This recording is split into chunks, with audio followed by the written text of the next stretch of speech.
Welcome back to the Shadow Dossier. To the historians of the American West, John Colter is the original mountain man. He was a member of the Lewis and Clark expedition, a scout of unparalleled endurance, and the first white man to set foot in the region we now call Yellowstone. But his legend rests on a single, terrifying event known as Colter's Run. The history books tell us that in the fall of 1809, Colter and his partner, John Potts, were trapping beaver near the Three Forks of the Missouri. They were surprised by hundreds of Blackfeet warriors. Potts was killed instantly. Colter was stripped naked, given a head start, and told to run for his life. We are told he outran the fastest warriors of the Blackfeet Nation, running 5 miles barefoot over rocks and prickly pear cactus, diving into the Madison River to hide under a log pile while his pursuers screamed on the bank. It is a story of human grit.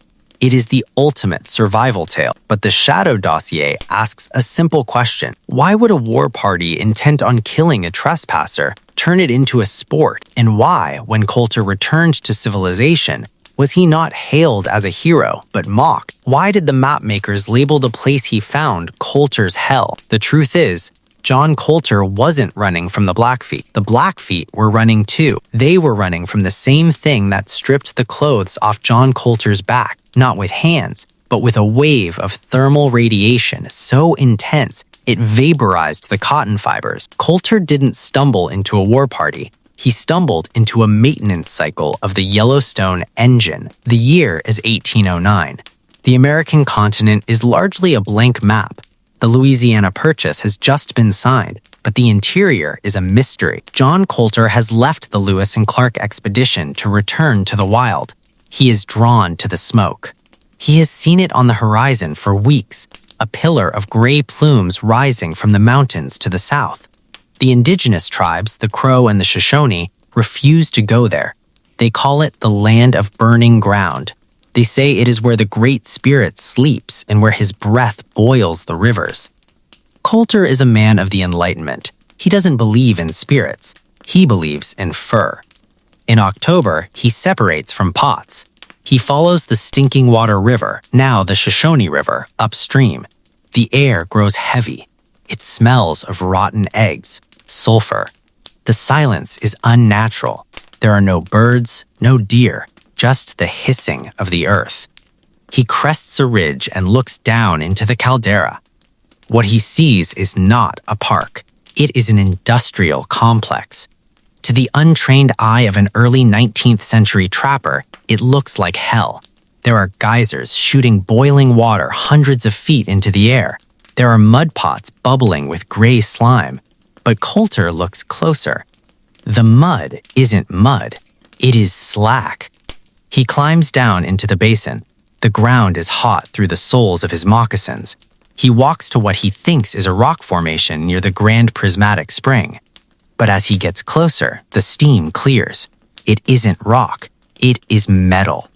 A massive, geometric structure is rising from the magma pool. It looks like a cathedral made of bismuth and obsidian, shimmering with iridescent colors. It is melting and then reforming. The structure is cycling, changing shape, shifting gears. It is a smart matter city, built by a technology that utilizes the heat of the supervolcano as a power source. Colter freezes. He realizes he is looking at a city that shouldn't exist, a necropolis of the fire. He sees the pipes, massive organic-looking conduits running from the geysers into the metallic structures. The geysers aren't natural pressure valves. They are exhaust vents. They are cooling towers for a machine that spans the entire state of Wyoming. Then he hears the sound. It isn't the wind. It is a grinding, metallic screech, like the sound of a ship's hull buckling under pressure. The ground beneath him vibrates. Thrum, thrum, thrum. The city is waking up. Colter tries to back away, but the ground shifts. A fissure opens 10 feet to his right. A blast of heat hits him. It knocks him to the ground. And then they emerge. The history books say the Blackfeet stripped him. The Shadow Dossier reveals that the guardians of Yellowstone don't have hands to strip a man. They have heat fields. From the fissure, three entities rise. They are 7 feet tall. They are humanoid, but they are not human. Their skin looks like cooling lava, black, cracked plates of obsidian floating over a core of burning orange magma. They don't have faces. They have single, vertical slits where eyes should be, glowing with the intensity of a welding torch. These are the pyrophiles, the heat-resistant biological entities engineered to maintain the engine of extinction. Colter scrambles backward. He fires his flintlock rifle. The lead ball strikes the chest of the lead entity. It doesn't even slow it down. The lead melts on impact, turning into a splash of silver liquid that sizzles against the obsidian skin. The entity raises an arm. It doesn't hold a weapon. It projects a wave. A pulse of directed microwave energy hits Colter. His clothes, his buckskins, his wool shirt instantly ignite. The moisture in the fabric flash boils. Colter screams. He tears the burning clothes off his body. He kicks off his boots, which are smoking. Within seconds, he is naked on the scorching earth, facing 3 monsters made of fire and stone. This is the origin of the Naked Run. It wasn't a ritual of humiliation. It was a necessity of physics. The entity steps forward. The heat radiating from it singes the hair on Colter's arms. It makes a sound, a digital static screech that causes Colter's nose to bleed. He runs. He doesn't run because he thinks he can escape. He runs because instinct takes over. He sprints across the obsidian flats. The ground tears at his bare feet. The prickly pear cactus needles embed in his soles, but the adrenaline is so high he doesn't feel it. The entities give chase. They don't run like men. They glide. They move with a terrifying fluidity, sliding over the rocks like flows of lava. They are heavy, but they are fast. The ground shakes with every step they take. Colter runs for 5 miles. He heads for the Madison River. He knows that water is the only thing that can stop them. They are creatures of fire. Water is their kryptonite. As he runs, he passes a group of Blackfeet warriors. This is where the history gets twisted. The Blackfeet were there. They had come into the valley to hunt, ignoring the taboos. But when they saw Colter running naked, screaming, followed by 3 pillars of walking fire, they didn't attack him. They ran with him. The Blackfeet warriors dropped their weapons and fled in terror. To them, Colter wasn't an enemy. He was the harbinger of the apocalypse. They called the entities Ma-i-toizo Hila, the stone that walks. Colter reaches the river. He dives in. The water is freezing cold. The thermal shock nearly stops his heart. He swims to a log jam, a pile of driftwood caught in a bend of the river. He dives under the logs, pulling himself up into an air pocket amidst the rotting wood. He waits. Above the water, he hears the sizzling sound. The entities have reached the bank. The water around the logjam begins to heat up. Steam rises. The entities are standing at the water's edge, radiating so much heat that they are boiling the river. Colter holds his breath. He knows that if they enter the water, they will solidify. They will die. So they wait. They scan the riverbank with their thermal vision. But the cold water masks Colter's body heat. The wood shields him. For an hour, the standoff continues. The river steams. The air smells of sulfur and ozone. Colter hears the grinding sound of their language, a series of clicks and hums that sound like rocks crushing together. Finally, the sun begins to set. The ambient temperature drops. The entities, dependent on the geothermal heat of the city to maintain their energy levels, retreat. They turn back toward the caldera, sliding back into the hell from which they came. Colter stays under the logs until nightfall. He is hypothermic, bleeding, and naked. When he finally climbs out, he is a changed man. He doesn't go back for his traps. He doesn't go back for his gun. He begins the long, brutal trek back to civilization. He walks for 11 days, naked and starving, eating roots and bark. When he arrives at the trading post at Manuel's fort, the men don't recognize him. He looks like a skeleton. His skin is burned red from the radiation of the entities. His hair has turned white. He tells his story. He tells them about the city of melting metal.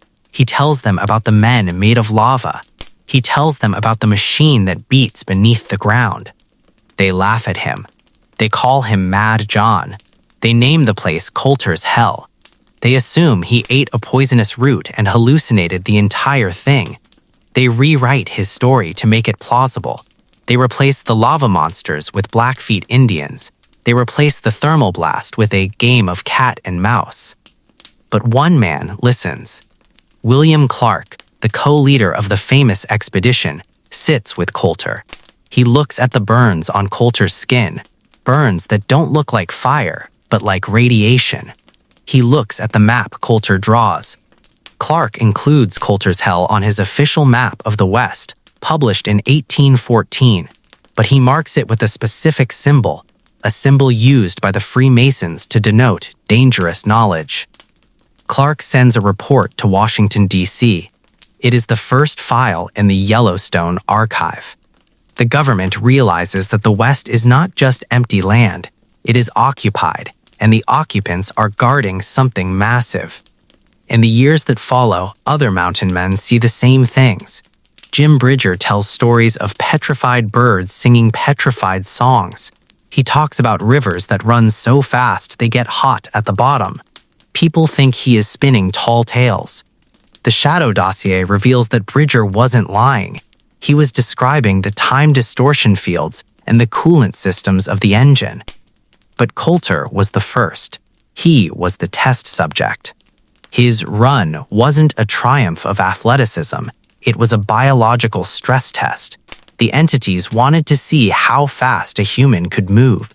They wanted to see if we were a threat. They decided we were not. We were soft. We were flammable. John Colter died of jaundice just a few years later in 1813. He was only 39, but his autopsy report, suppressed for 2 centuries, noted that his internal organs were calcified. His liver and lungs had turned to a stone-like material. The proximity to the engine had infected him. The terraforming process had begun in his own body.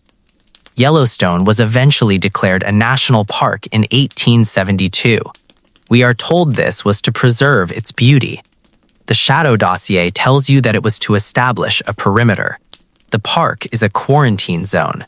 The rangers are the wardens. And deep beneath the Old Faithful geyser, the machine that John Colter saw is still running. It is still cycling. And every time the geyser blows, it is not just steam. It is the exhaust of an engine that is slowly heating up the world. Colter ran, but we are still here. And the question remains, when the entities come out of the fissure next time, where will we run? This has been a file from the Shadow Dossier. The ground is not solid. It is a lid. We are taught that the creation of Yellowstone National Park was an act of foresight and altruism. We are told that in 1871, a geologist named Ferdinand Hayden led a federally funded expedition into the mysterious region of Wyoming. We are told that he returned with photographs by William Henry Jackson and paintings by Thomas Moran that were so beautiful, so breathtaking, that Congress was moved to set aside the land as a pleasuring ground for the benefit and enjoyment of the people. It is a romantic story. It speaks to the American love of wilderness. But the Shadow Dossier reveals that the Yellowstone Act of 1872 was not an environmental protection bill. It was a national security directive. Ferdinand Hayden didn't go to Washington to save the trees. He went to Washington to warn the government that the ground beneath Wyoming was hollow, mechanical, and dangerously unstable. He didn't want to invite tourists in. He wanted to keep prospectors out. Yellowstone is not a park. It is a lid. And the geysers are not natural wonders. They are the exhaust pipes of a machine the size of a continent. The man with the metal eye. The year is 1871. The Civil War has been over for 6 years, but the country is still bleeding. The West is open and gold fever is rampant.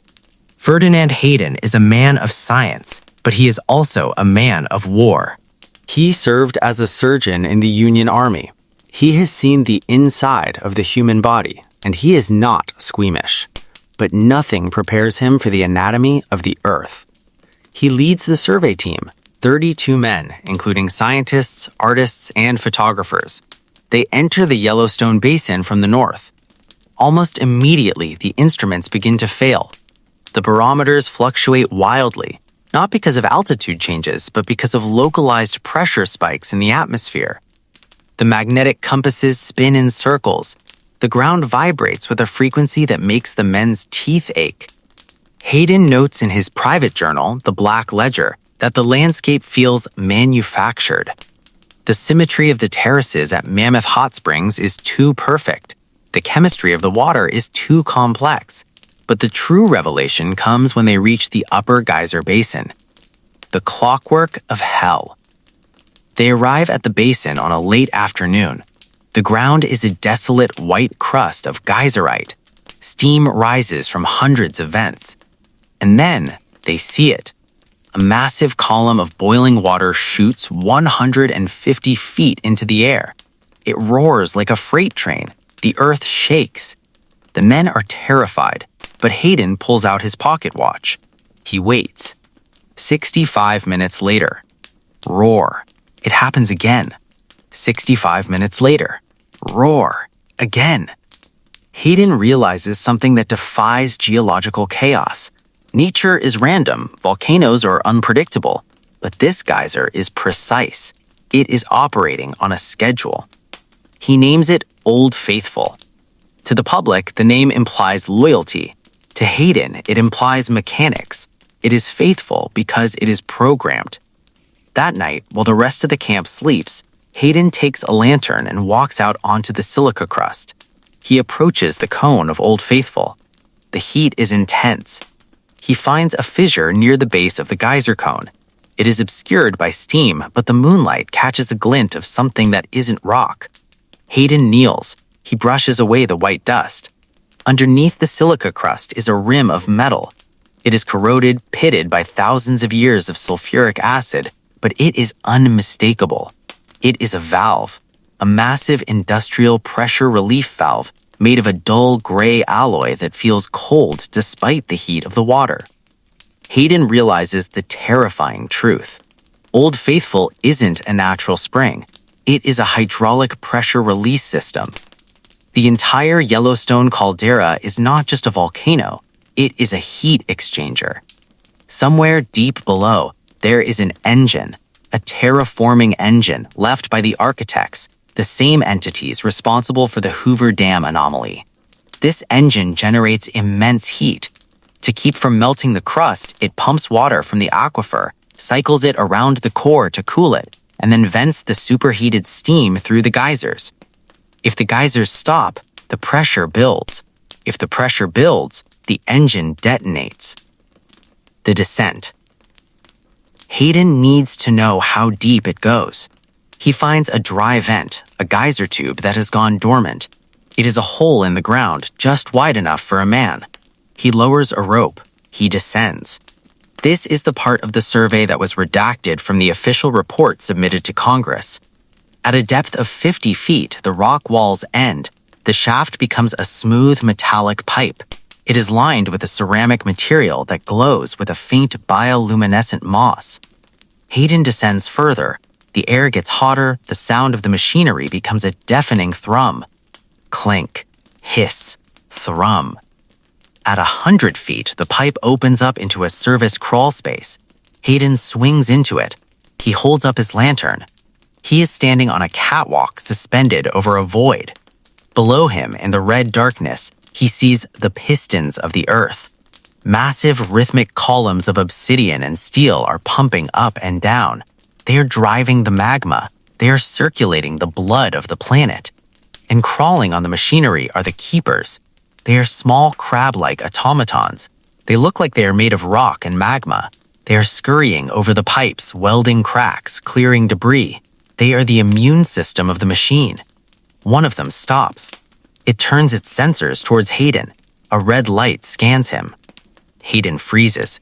He knows he is an intruder in the engine room of God. The machine ignores him. He is too small to be a threat. He is just a rat in the walls. But Hayden sees something else. He sees a warning light. On a massive panel near the main valve, a glyph is flashing. It is pulsing with a frantic orange rhythm. Hayden doesn't read the alien language, but he understands the pattern. It is an error message. The system is clogging. Tourists and indigenous hunters have been throwing debris into the geysers for centuries. Rocks, logs, bones. This debris is falling down the throat of the machine and jamming the valves. Hayden realizes that if the old faithful valve jams, the pressure will have nowhere to go. It will blow the lid off the caldera. It will be an extinction-level event. He climbs back up the rope. He scrambles out of the vent, gasping for air, covered in gray slime. He knows what he has to do. The image of deception. The next morning, Hayden wakes up William Henry Jackson, the photographer. "Take the pictures," Hayden orders. "Take them all. Make it look beautiful. Make it look majestic." Jackson sets up his massive wet plate cameras. He captures the waterfalls, the canyons, the geysers. But Hayden controls the narrative. He tells Thomas Moran to paint the Grand Prismatic Spring. "Make the colors bright," he whispers. "The blues, the oranges, the greens." Moran paints the vibrant colors of the bacterial mats. The public sees beauty. Hayden sees a toxic waste pool. But Moran makes it look like a rainbow. Hayden knows he cannot tell Congress the truth. If he tells them there is a giant alien machine filled with gold and metal beneath Wyoming, the Black Hills Gold Rush will look like a picnic. Mining companies will descend on Yellowstone. They will dynamite the geysers to get to the metal. They will smash the valves. And they will trigger the apocalypse. He needs to keep people out, or more accurately, he needs to control how people come in. He needs a quarantine zone. The lobbying. Hayden returns to Washington, D.C. with the photos and paintings. He spreads them out on the desks of senators and congressmen. "Look at this," he says. "It is a wonderland. It is the Switzerland of America. We must preserve it." This is the pitch. It plays to their vanity. It plays to their nationalism. But in the closed-door meetings with the Department of War and the Secretary of the Interior, Hayden tells a different story. He shows them the rock samples, pieces of the metallic alloy he chipped off the valve. He shows them the radiation burns on his hands. "It is a boiler," Hayden tells them, "and the safety valve is fragile. If we let miners blast in there, the whole territory goes up. We need the federal government to own the land. We need the army to guard it. We need to ban digging." The Yellowstone National Park Protection Act is drafted in record time. It is signed by President Ulysses S. Grant on March 1, 1872. It is the world's first national park. The act states that the land is reserved and withdrawn from settlement, occupancy, or sale. It forbids the wanton destruction of the fish and game, and most importantly, the injury or spoliation of natural curiosities or wonders. Spoliation of wonders is the legal code for don't touch the machinery. The boardwalk strategy. Hayden establishes the protocols that we still follow today. Why do we have boardwalks in Yellowstone? Why is it a federal crime to step off the path in the thermal basins? We are told it is for our safety because the crust is thin and the water is hot. We are told it is to protect the delicate bacteria. The Shadow Dossier reveals the boardwalks are designated safe zones. The ground in the geyser basins is vibrating. The keepers, the crab-like automatons, sometimes surface to repair the vents. If you step off the boardwalk, you risk falling through the crust, yes, but you also risk stepping onto a live circuit. There are stories of tourists who dissolve in the acid pools. Their bodies are never found. Not even the bones. This is because the pools are recycling vats. The engine breaks down organic matter to create the slurry needed for lubrication. If you fall in, you don't just die. You become fuel. Hayden knew this. He designed the park to funnel people along specific vectors, keeping them away from the critical access nodes. The legacy of the survey. Ferdinand Hayden died in 1887. He spent his final years in Philadelphia suffering from a degenerative disease that turned his bones brittle. The medical reports say it was locomotor ataxia. The Shadow Dossier suggests it was long-term radiation poisoning from his descent into the vent. But his system worked. For 150 years, the National Park Service has acted as the warden of the machine. They monitor the pressure. They measure the intervals of Old Faithful. When Old Faithful starts to lag, when the interval between eruptions gets longer, as it has in recent years, the scientists say it is due to earthquakes shifting the water table. The Shadow Dossier says it is a clog. The filter is dirty. The pressure is building up. In recent years, the ground at Yellowstone has been rising. The resurgent dome is inflating. The official story is magma accumulation. The truth is, the engine is expanding. It is overheating. The coolant system designed by the ancients is failing. Ferdinand Hayden didn't save nature. He bought us time. He put a do not touch sign on a bomb and hired the US cavalry to enforce it. But machines break, and the warranty on the Yellowstone engine expired a long time ago. The next time you visit the park and you stand on the boardwalk waiting for the water to shoot up, look at the ground, feel the vibration. That isn't nature. That is the spin cycle of a device designed to reboot the planet, and the cycle is almost done. This has been a file from the Shadow Dossier. Please stay on the designated path. If you visit the Mammoth Hot Springs area of Yellowstone today, you will see a collection of sturdy, red-roofed stone buildings. They look like a university campus or a quiet administrative center. This is Fort Yellowstone. The placards tell us that these buildings were constructed by the United States Army in the late 19th century. The official history states that in 1886, the park was in chaos. Poachers were slaughtering the last of the bison. Vandals were throwing soap into the geysers to make them erupt. The civilian superintendents were corrupt and powerless, so the Secretary of the Interior called upon the War Department to save the park. On August 20th, 1886, Company M of the 1st United States Cavalry rode into the park to restore order. It is a story of law enforcement.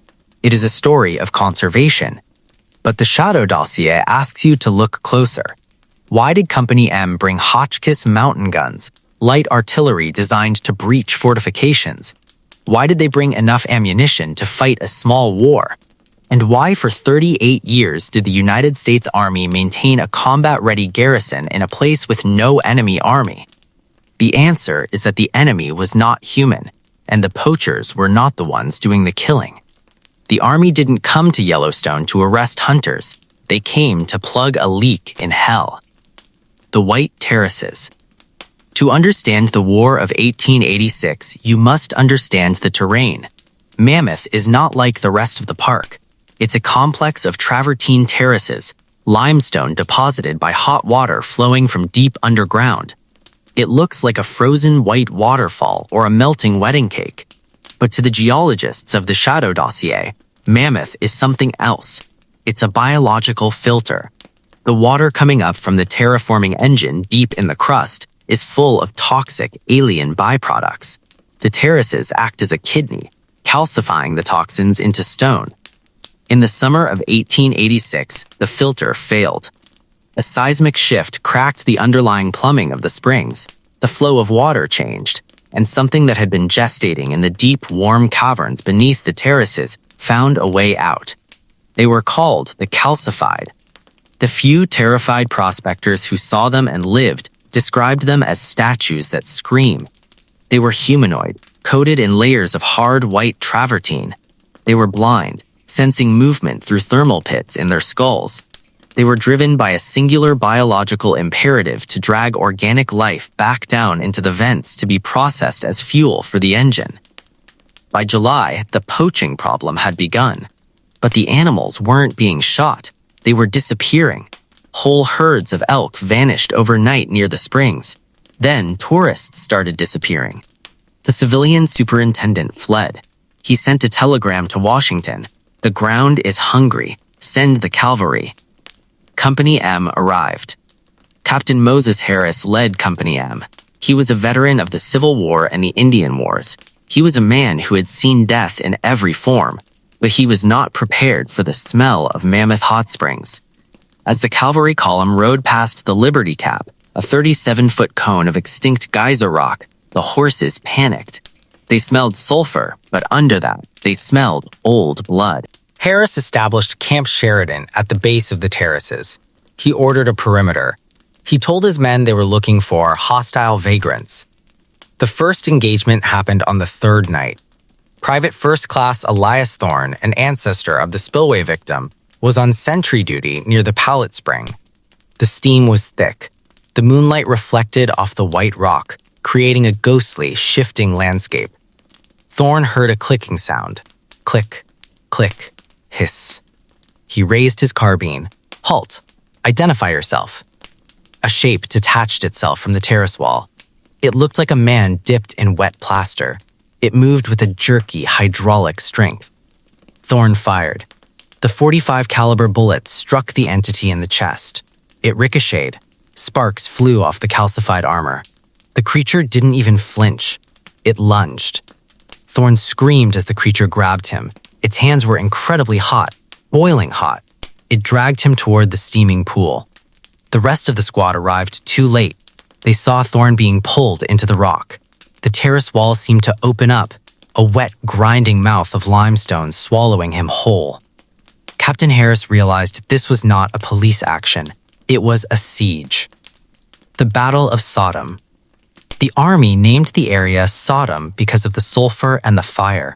For the next month, a secret war raged on the terraces. The calcified emerged only at night. They were photosensitive. Sunlight hardened their joints, freezing them in place. But in the dark, they were fast. Standard bullets were useless. The limestone shell was bulletproof. Harris had to adopt. He deployed the Hotchkiss guns.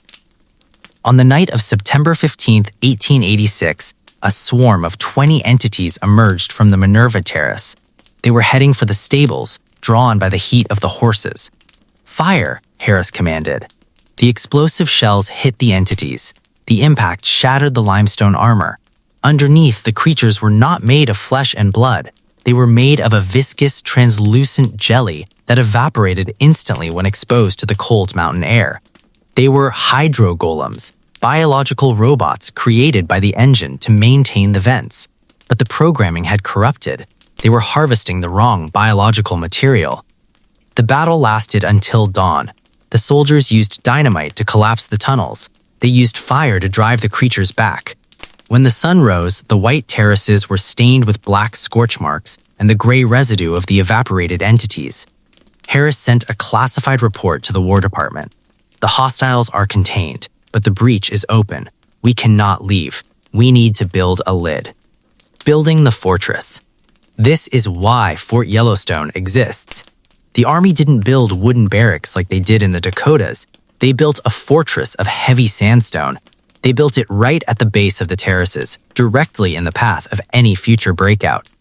The buildings were designed as bunkers. The walls are 2 feet thick. The windows have heavy iron shutters, now removed or decorative. The jail at the fort was not built to hold poachers. It was built with reinforced cells to hold captured specimens for study. The Army declared martial law in the park. They evicted the squatters, the entrepreneurs who had set up hot spring baths. They claimed it was to protect the natural features. In reality, they needed to clear the line of fire. They filled the vents. Soldiers carried tons of cement and heavy rocks up to the terraces. They capped the active holes. If you look at old photos of the soldiers at Mammoth, they are often carrying shovels and picks, not rifles. They were sealing the entrances to the hollow earth. The poacher myth. But people ask questions. Why was the Army shooting cannons? Why were soldiers dying? The Army needed a scapegoat. They needed a villain that the public would understand. Enter Ed Howell. History tells us that in 1894, a notorious poacher named Ed Howell was captured in the park skinning bison. His capture caused a public outcry that led to the Lacey Act, the first federal law protecting wildlife. The Shadow Dossier reveals that Ed Howell was a patsy. Howell was a scavenger. He wasn't just skinning bison, he was scavenging the gray jelly left behind by the destroyed entities. He had discovered that the substance had miraculous healing properties. It was raw stem cell material from the engine. The army captured him not to save the buffalo, but to stop him from selling the biological alien on the black market. They turned his capture into a media circus.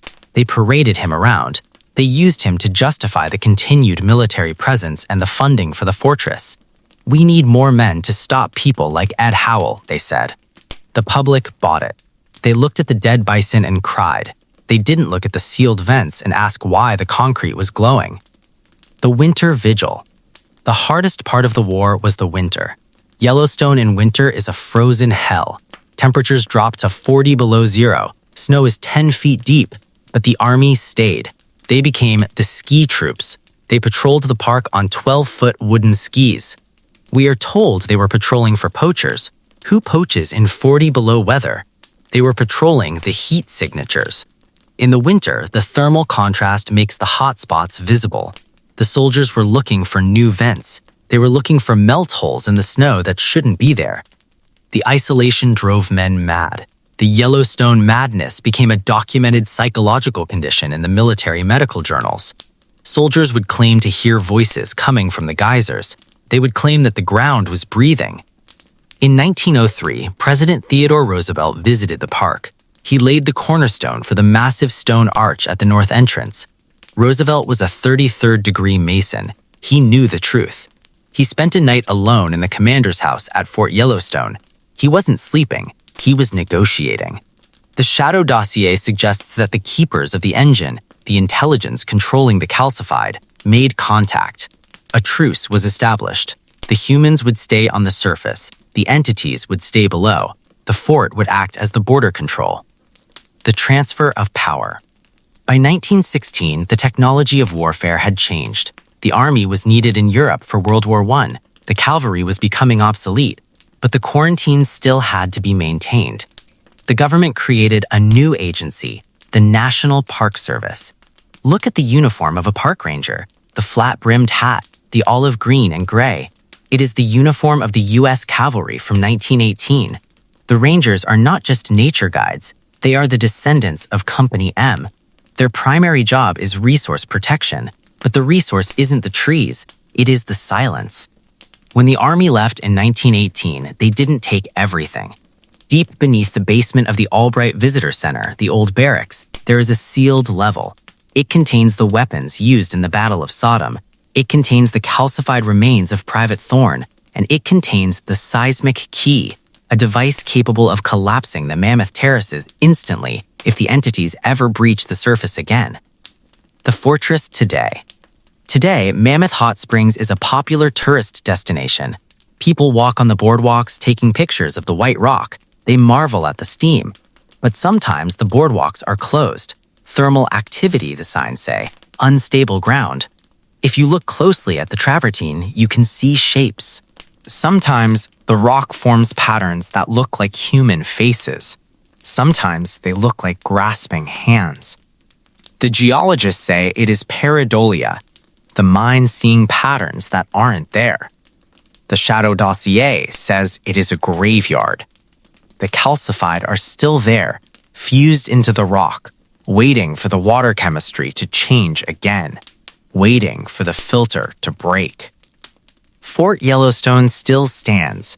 The stone buildings are thick, heavy, and defensible. It is the only park headquarters in the world that was built to withstand a siege. The army left, but the war didn't end. It just went cold. The next time you visit Mammoth and you smell the sulfur, remember, that isn't just the smell of a volcano. It is the smell of the battlefield where the U.S. cavalry fought the soldiers of the Hollow Earth and won. For now. This has been a file from the Shadow Dossier. The rock is white, but the history is black. On April 24, 1903, President Theodore Roosevelt arrived in Yellowstone National Park. The history books paint a picturesque scene. They tell us that the conservationist president, the rough-riding outdoorsman, came to survey the elk herds and enjoy the solitude of the wilderness. He famously left his entourage behind, spending 2 weeks camping in the snow with only the naturalist John Burroughs for company. We are told he was there to dedicate the cornerstone of the Roosevelt Arch, the massive stone gateway at the north entrance. We are told he was there to rest. But Theodore Roosevelt was not a man who rested. He was a man of action, and he was a man of secrets. As a high-ranking Freemason and the commander-in-chief of a nation that had inherited the Yellowstone problem from the Hayden Survey, Roosevelt knew the truth. He knew that the U.S. Army had been fighting a secret war of containment at Mammoth Hot Springs for 17 years. He knew that the fortress of Sodom was failing. The entities beneath the crust, the Subterraneans, were growing restless. The geothermal pressure was spiking. The engine of extinction was cycling up for a detonation that would wipe the United States off the map. Roosevelt didn't go to Yellowstone to look at trees. He went to negotiate a surrender, or more accurately, a ceasefire. This is the story of the treaty signed in the dark. The Vanishing President. The presidential train arrived in Gardner, Montana amidst fanfare, but almost immediately Roosevelt broke protocol. He dismissed the Secret Service. He ordered the press pool to stay at the hotel. He rode out into the park accompanied only by the park superintendent, Major John Pitcher, and the naturalist John Burroughs. But Burroughs was a cover. In his own diaries, Burroughs complains that the president would often leave camp in the middle of the night, disappearing for hours into the steam-choked darkness of the geyser basins, returning at dawn smelling of sulfur and ozone. Where did he go? The Shadow Dossier reveals that Roosevelt was meeting with the liaisons. The U.S. Army had discovered a specific frequency, a rhythmic drumming on the canyon floor that summoned the entities without violence. They had established a parley zone near the base of Tower Fall, deep in the canyon of the Yellowstone River. On the night of April 10th, Roosevelt left his tent. He was dressed in his Rough Rider fatigues, but he carried no rifle. He carried a heavy leather satchel containing documents drafted by the Department of War and the Smithsonian's Esoteric Division. He descended the steep canyon walls. The moon was obscured by heavy clouds. The only light came from the bioluminescent moss that grew in the spray of the waterfall. Waiting for him at the bottom was a fissure in the basalt rock. Standing guard were 2 members of the Black Unit, the elite army squad tasked with guarding the entrances. They saluted the president silently and stepped aside. Roosevelt entered the earth. The Council of Magma. The tunnel was hot. The temperature rose with every step. Roosevelt, a man who prided himself on physical endurance, found himself sweating profusely. The air was thick, heavy with a metallic taste. After a mile-long descent, the tunnel opened into a vast subterranean amphitheater. It was not a cave. It was a control room. The walls were lined with the same shimmering, bismuth-like metal John Colter had seen a century before. Massive pistons moved silently in the shadows, driving the magma currents of the supervolcano. In the center of the room sat a circular table made of cooling obsidian. Seated around the table were the Subterraneans. They were not the mindless calcified drones the army had fought at Mammoth. These were the architects.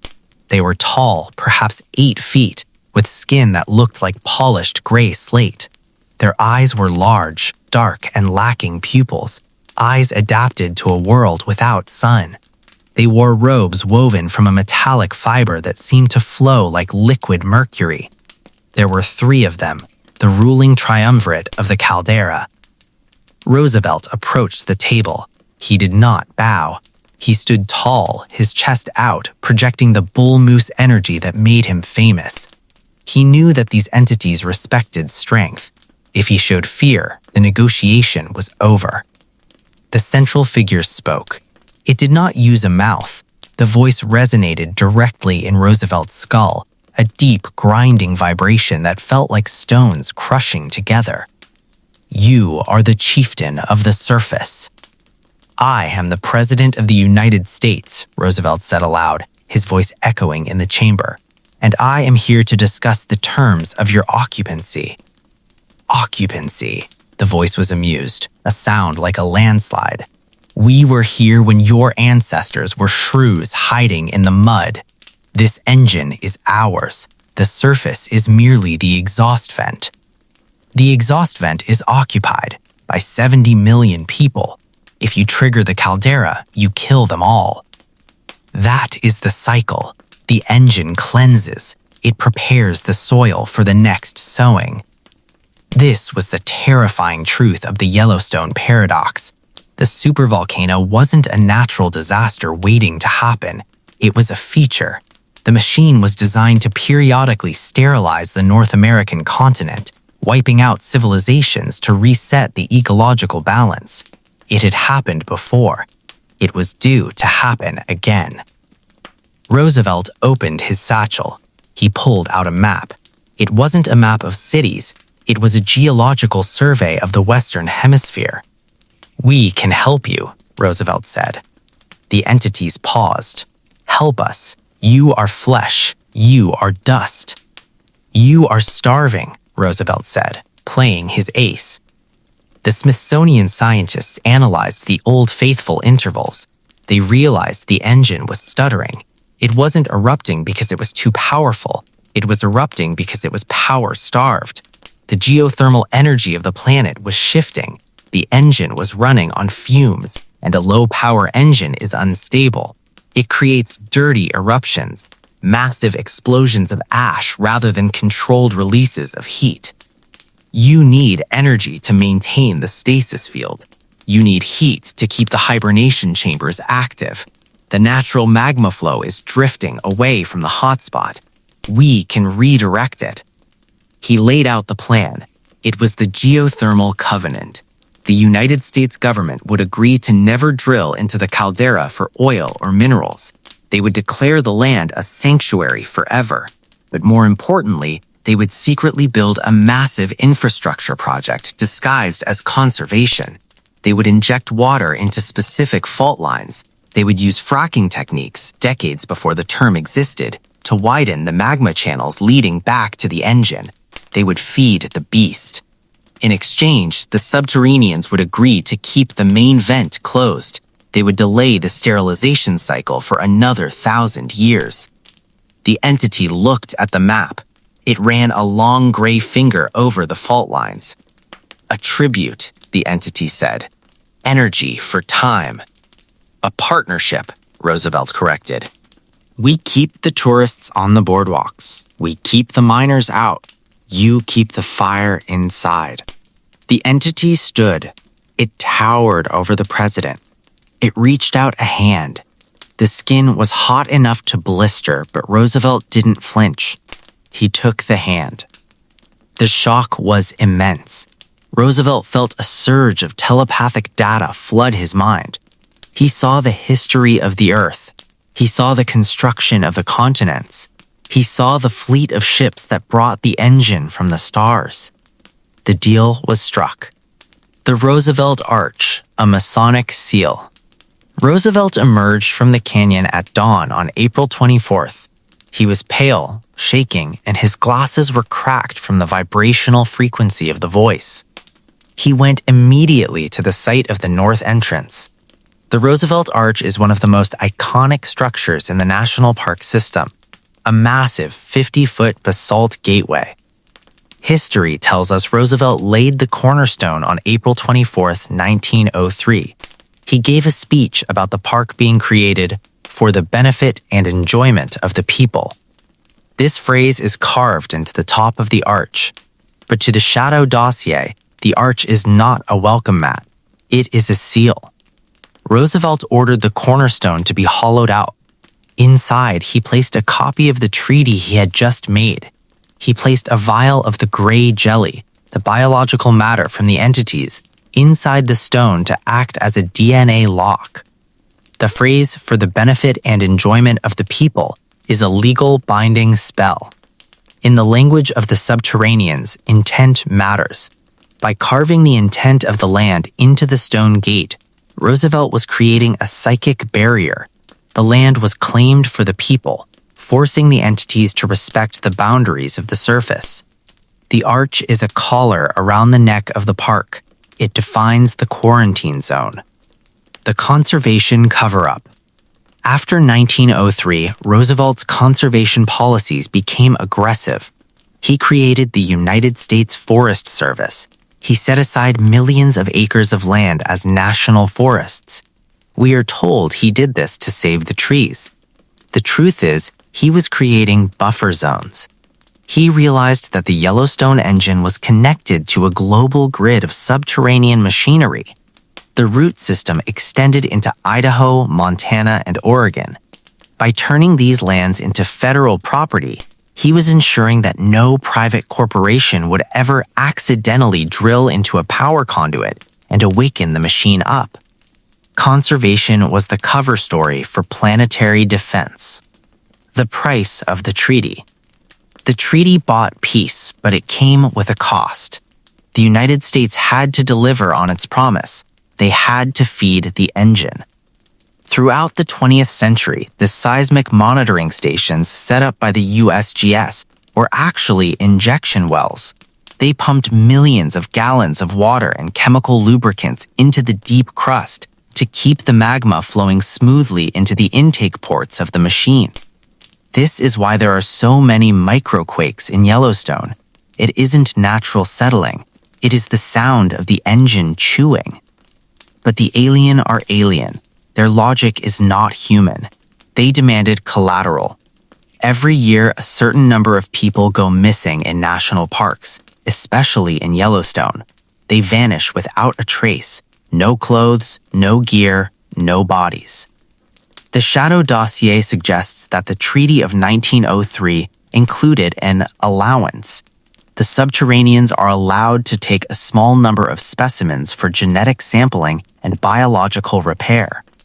The zone of death, the 50-square-mile area of the park extending into Idaho, where a legal loophole theoretically allows murder, exists for a reason. It is the pickup point. It is where the keepers leave the tribute. Roosevelt knew this. It haunted him. In his later years, after his presidency, Roosevelt became obsessed with the River of Doubt expedition in the Amazon. He pushed himself to near death. Why? Because he was trying to outrun the memory of the face he saw in the magma. He knew he had signed a deal with the devil to save the country. He had traded a few lives for millions. It was the ultimate utilitarian calculation. The treaty expires. The Roosevelt Quarantine held for a century. The arch stood guard. The Army and later the Rangers kept the peace. But treaties have expiration dates. In recent years, the activity at Yellowstone has changed. The steam Boit geyser, the world's tallest active geyser, has been erupting with unprecedented frequency. The ground is deforming. The heat is rising. The Shadow Dossier believes the Subterraneans are signaling that the contract is void. The geothermal covenant is broken. We have failed to supply enough energy. Our drilling, our fracking elsewhere has disrupted the deep crust flow. The engine is starving again. And a starving engine goes into survival mode. The Roosevelt Arch developed a crack in 2022. The masonry is failing. The binding spell is weakening. Theodore Roosevelt is remembered as the father of conservation, but his greatest act wasn't saving the bison. It was staring into the face of a subterranean god and convincing it to go back to sleep for one more century. That century is up. The next time you drive through that massive stone arch at the north entrance, read the inscription, "For the benefit and enjoyment of the people." It sounds like a gift, but in the context of the Shadow Dossier, it sounds like a plea. It sounds like a prayer meant to keep the monsters at bay. Roosevelt left the park, but he never left the shadow of the volcano. He knew that the peace was temporary. He knew that eventually the landlord would come to collect the rent. and the rent is due. This has been a file from the Shadow Dossier. The arch is crumbling and the gate is opening. On the night of August 17, 1959, at exactly 11:37 p.m., the northern Rocky Mountains shuddered. A seismic event of magnitude 7.2 struck the Madison Canyon area just west of Yellowstone National Park. The history books call it the Hebgen Lake earthquake. They tell us it was a natural tectonic shift, a slipping of the Hebgen Lake fault. They tell us about the terror of the campers near the river. They tell us about the massive landslide, 80 million tons of rock, that sheared off the side of a mountain, blocked the Madison River, and created Quake Lake. 28 people died that night. Many are still buried beneath the rockslide. It is remembered as a tragedy of nature, unpredictable, unavoidable. But the Shadow Dossier reveals that the earthquake was not an act of God. It was an act of war. The tectonic plates did not slip on their own. They were pushed. In 1959, the Cold War was entering its most paranoid phase. The United States military was looking for weapons that could bypass Soviet radar. Intercontinental missiles were effective, but they were detectable. The Pentagon wanted something quieter, something deniable. They wanted geophysical warfare. The logic was terrifyingly simple. If you could trigger a volcanic eruption or a massive earthquake on enemy soil, you could destroy a nation without ever firing a shot. It would look like bad luck, not an attack. The Department of Defense initiated Project Vulcan. The goal was to drill into the magma chamber of a supervolcano and insert a hydrothermal lance and learn how to trigger a controlled eruption. They chose Yellowstone as the test site. The drill at Rock Creek. The operation was classified top secret. It was run by the Army Corps of Engineers, but the scientists were from DARPA. They set up their rig deep in the Madison Canyon, miles from the tourist centers of Old Faithful. They chose a spot near the Rock Creek campground, hidden by the dense pine forest. The rig wasn't a standard oil derrick. It was a diamond tungsten thermal bore. It was designed to cut through the hard granitic cap of the caldera and pierce the magma reservoir. By August 17th, they were 3 miles down. Colonel Marcus Vance, the project's commander, watched the telemetry. The heat coming up the pipe was immense, over 800 degrees. They were close, but the readings were wrong. According to geological surveys, they should have been hitting liquid magma. Instead, the drill was hitting something solid, something hard. The drill bit screamed. The vibration shook the fillings in the teeth of the crew. "It's not rock, Colonel," the lead engineer reported, his face pale in the harsh work lights. "It's organic. It's scale." Vance ordered them to push harder. He believes they had hit a dense layer of crystallized basalt. He increased the torque on the drill. At 11:36 p.m., the drill broke through. It didn't punch into a pocket of lava. It punched into flesh. The Leviathan wakes. The drill had pierced the carapace of the entity sleeping in the magma chamber. The Shadow Dossier has spoken of the Subterraneans and the engine, but the ecosystem beneath Yellowstone is complex. There are machines, yes, but there are also the guardians of the machines. Sleeping in the magma flow beneath the Madison Canyon was a Leviathan. It is a bioengineered organism the size of a mountain range. It acts as a living heat sink, absorbing the excess thermal energy of the supervolcano. It swims through the magma like a whale swims through water. It has slept for 10,000 years, keeping the pressure stable. And the U.S. Army just stabbed it with a tungsten needle. The reaction was instantaneous. The Leviathan didn't just flinch, it thrashed. Imagine a creature that is 10 miles long, encased in rock, suddenly convulsing in pain. The kinetic energy released by that movement transferred directly into the crust. This was the earthquake. It wasn't plates grinding. It was the spine of a god snapping against the ceiling of its cage. The wave. At the surface, the world ended. Campers along Hebgen Lake were asleep. The night was quiet. Then the silence was shattered by a sound that witnesses described not as a rumble, but as a scream, a high-pitched tearing sound that came from the sky and the ground simultaneously. Then came the wave. Hebgen Lake is a man-made reservoir. When the Leviathan struck the underside of the lakebed, the entire floor of the lake tilted. The earth rose 20 feet in a split second. This created a seiche, a standing wave. The water in the lake didn't just splash, it stood up. A wall of water, huge and dark, rolled across the lake. It crested the dam, not breaking it, but washing over it with terrified violence. Campers famously reported seeing the lake disappear for a moment as the water sloshed to one side, revealing the mud and the ruins of old cabins at the bottom, before crashing back down. This wasn't fluid dynamics. This was the Leviathan pushing the lake up to try and cool its wound. The collapse of Sheep Mountain. But the true horror was happening downstream at the drill site. Colonel Vance watched as the drill rig disintegrated. The steel tower twisted like a pretzel and was sucked into the earth. Steam, glowing violet and smelling of burnt ozone, shot out of the borehole. And then, the earth moved. Sheep Mountain, a massive peak of dolomite and limestone overlooking the canyon, didn't just slide, it shattered. The official story says an earthquake shook it loose. The Shadow Dossier reveals that the Leviathan tried to surface. The creature's head, a massive armored prow made of obsidian and bone, began to breach the surface. It pushed against the base of Sheep Mountain. The mountain couldn't hold the weight of the emerging beast. The entire flank of the mountain, 80 million tons of rock, detached. It fell at 100 miles per hour.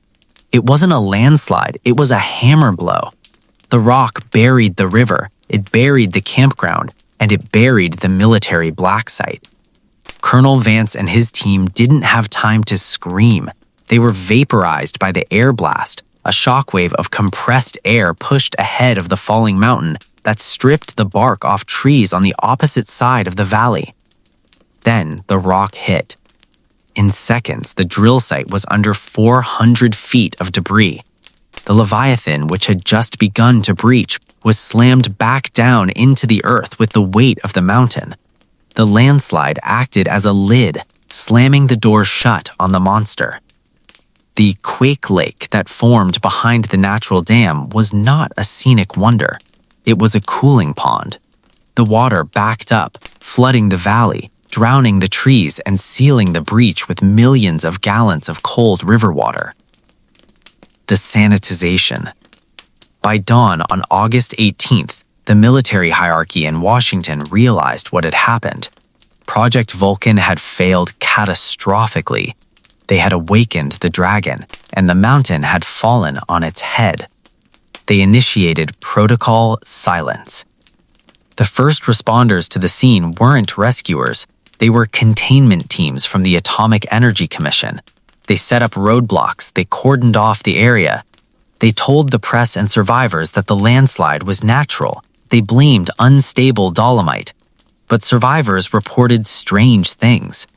Campers who had fled the wave spoke of seeing lights under the water. They talked about a humming sound that persisted even after the quake stopped. And then there were the bodies. 28 people died.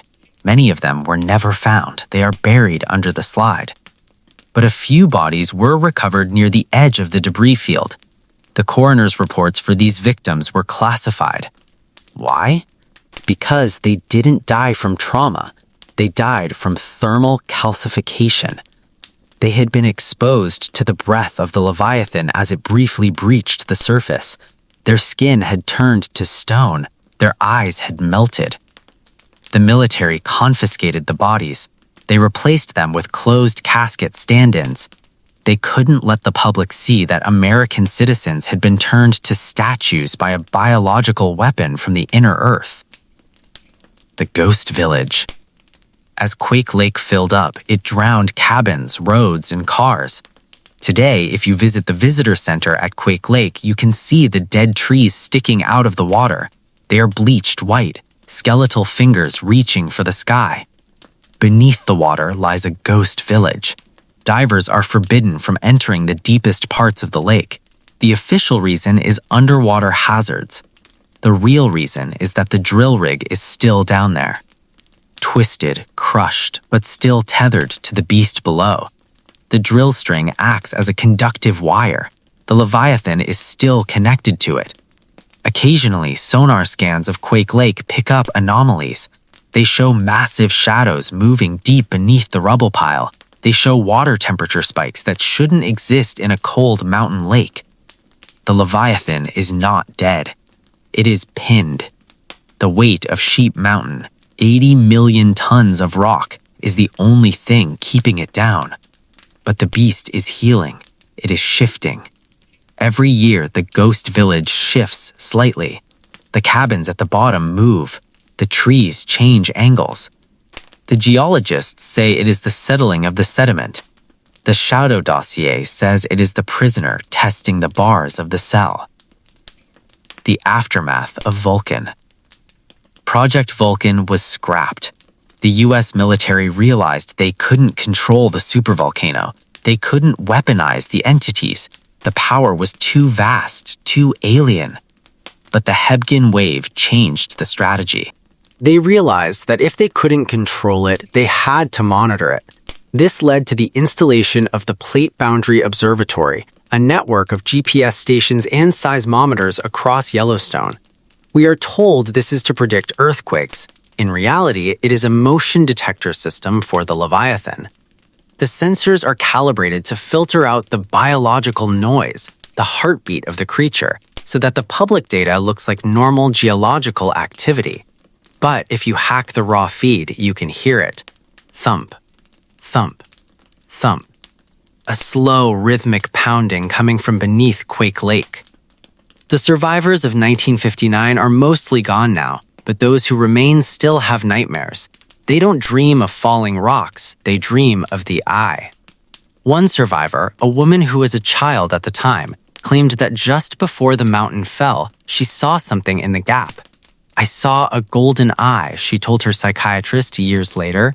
"It was as big as a house. It looked at me, and then the mountain hit it."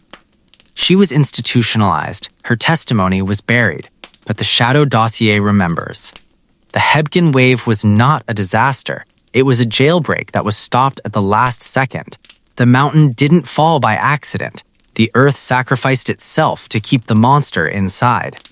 Today, tourists drive past Quake Lake. They take pictures of the slide. They read the plaques about the power of nature. They don't realize they are standing on a grave, not just of the campers, but of the secret that the US government tried to drill out of the world. The drill is still down there. The needle is still in the skin of the god. And one day, the god is going to pull it out. This has been a file from the Shadow Dossier. The mountain is heavy, but the sleeper is strong. In the summer of 1974, the United States was in turmoil. The Watergate scandal was reaching its climax. President Nixon was on the verge of resignation. The nation's eyes were fixed on Washington, D.C. But while the cameras flashed in the White House press room, a convoy of unmarked white trucks was moving quietly through the west entrance of Yellowstone National Park. The trucks bore the logo of NASA. The official press release stated that the National Aeronautics and Space Administration was in Yellowstone to test the Viking landers, the robotic probes destined for the surface of Mars. The scientists claimed that the harsh volcanic environment of the park, the heat, the acidity, the desolate rock, was the perfect analog for the red planet. They said they were there to calibrate the cameras and test the soil scoops.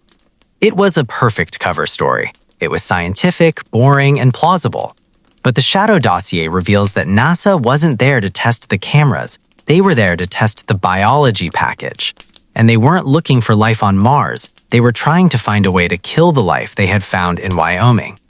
The mission was codenamed Project Thanatos. The Extremophile Paradox. To understand the mission, you must understand the water. The Grand Prismatic Spring is the crown jewel of Yellowstone. It is a massive, boiling lake deeper than a 10-story building, ringed by brilliant bands of orange, yellow, and green. We are told these colors come from extremophiles, thermophilic bacteria that thrive in scalding water. In 1972, a covert team from the Centers for Disease Control took samples from the center of the spring. They expected to find primitive single-celled organisms. What they found terrified the biological establishment. Under the electron microscope, the bacteria didn't look like earthly life. Their DNA didn't have a double helix structure. It was a triple helix. The third strand was composed of a silicate-based polymer that shouldn't exist in biological nature. The scientists realized that the bacteria in the spring weren't just evolving there, they were leaking from something below. The Grand Prismatic Spring sits directly over a vent from the terraforming engine, the massive machine described in previous files. The water in the spring is the engine's coolant. The bacteria are biological nanobots, self-replicating scrubbers designed by the ancients to clean the machinery. But they were mutating, they were becoming aggressive, and they contained genetic markers that matched samples recovered from the Roswell crash site. The government realized that the colorful place in America was actually a vat of alien biological agents, and if that biology ever adapted to survive outside the hot water, if it ever became airborne, it would rewrite the DNA of every living thing on Earth. They needed a weapon. They needed a pesticide for gods. The Viking Deception. Enter the Viking lander. To the public, the Viking was a peaceful explorer, but the prototype brought to Yellowstone in 1974 was modified. The gas chromatograph mass spectrometer (GCMS) on board wasn't designed to analyze soil. It was designed to synthesize and deploy a necrophage. A necrophage is a virus designed to eat other viruses. NASA had developed a synthetic pathogen, Agent Indigo, capable of breaking down the silicate bonds of the alien DNA. They couldn't test it in a lab. The risk of containment breach was too high. They had to test it in the field. They had to inject it directly into the spring. The team was led by Dr. Julian Varick, an ex-paperclip scientist who had worked on biological agents for the Reich before joining NASA. He was a cold man who looked at the Grand Prismatic Spring not with awe, but with the clinical detachment of an executioner. On July 14, 1974, the park was locked down. Geothermal instability was the excuse given to the tourists. The NASA team set up the Viking lander on the silica crust, right at the edge of the deep blue water. The injection. The atmosphere was tense. The scientists wore full level 4 biohazard suits, bulky, pressurized orange suits that made them look like astronauts walking on an alien world, which, in a sense, they were. Dr. Varick engaged the remote controls. The Viking lander extended its robotic arm, but instead of a scoop, the arm ended in a long hypodermic injector made of titanium. Target lock, Varick whispered into his comms. Injector deployment. The robotic arm dipped into the boiling blue water. It went down 3 feet. The injector fired. A canister of Agent Indigo, a concentrated blue serum, was released into the spring. The plan was simple. The agent would spread through the bacterial mats, killing the alien cells. The water would turn clear, the threat would be neutralized. That was the plan. But biology, especially alien biology, is unpredictable. For the first minute, nothing happened. The steam rose lazily from the surface. The colors rippled. Then, the water stopped moving. It didn't freeze, it gelled. The surface of the Grand Prismatic Spring, usually turbulent with convection currents, went perfectly flat. The vibrant orange and yellow rings around the edge turned a dull, necrotic gray. Reaction confirmed, a technician said. Cellular breakdown in progress. Wait, Varick said. He was looking at the telemetry from the lander. The temperature isn't dropping, it's spiking. The water began to vibrate. It wasn't a mechanical vibration, it was a shiver, a biological reaction to pain. The Agent Indigo hadn't killed the bacteria, it had agitated them. The silicate DNA recognized the attack. It triggered an immune response. Suddenly, the center of the spring erupted. It wasn't a geyser of water, it was a column of smart sludge. The blue water turned black. A thick, tar-like substance rose from the depths, defying gravity. It didn't splash, it reached. It formed tendrils, thick pseudopods of boiling, living liquid that lashed out at the shoreline. "Abort!" Varric screamed. "Pull the lander back!" But the lander was already caught. One of the black tendrils wrapped around the robotic arm. The titanium didn't just bend, it dissolved. The alien bacteria were secreting a hyperacid capable of eating metal in seconds. The Viking lander was pulled into the spring. It didn't sink, it was consumed. The black sludge swarmed over the chassis, stripping it down to its component atoms. Then, the sludge turned its attention to the scientists. The entities in the water were hive-minded. They sensed the source of the attack. The black liquid surged over the boardwalks. It moved with terrifying speed, flowing like oil but striking like a snake. One of the junior technicians, a man named Carl Holloway, slipped on the wet silica. He fell backward. Before he could stand, the edge of the black wave touched his boot. The reaction was horrific. The substance didn't burn him, it assimilated him. Holloway screamed as the black liquid fused with his hazmat suit. It ate through the rubber, then it ate through him. But he didn't die immediately. As the other scientists watched in paralyzed horror, Holloway changed. His body stiffened.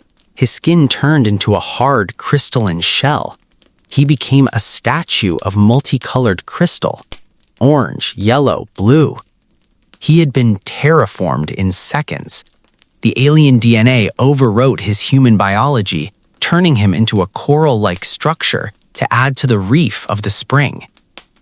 Dr. Varric realized the catastrophe they had unleashed. The Agent Indigo hadn't killed the organism. It had acted as a growth hormone. The spring was expanding. The black sludge was flowing toward the Firehole River. If it reached the river, it would flow downstream, infecting the entire Missouri-Mississippi watershed. It would turn the Gulf of Mexico into a crystal graveyard. The sterilization. Varric made the only call he could. He initiated Protocol Scorched Earth.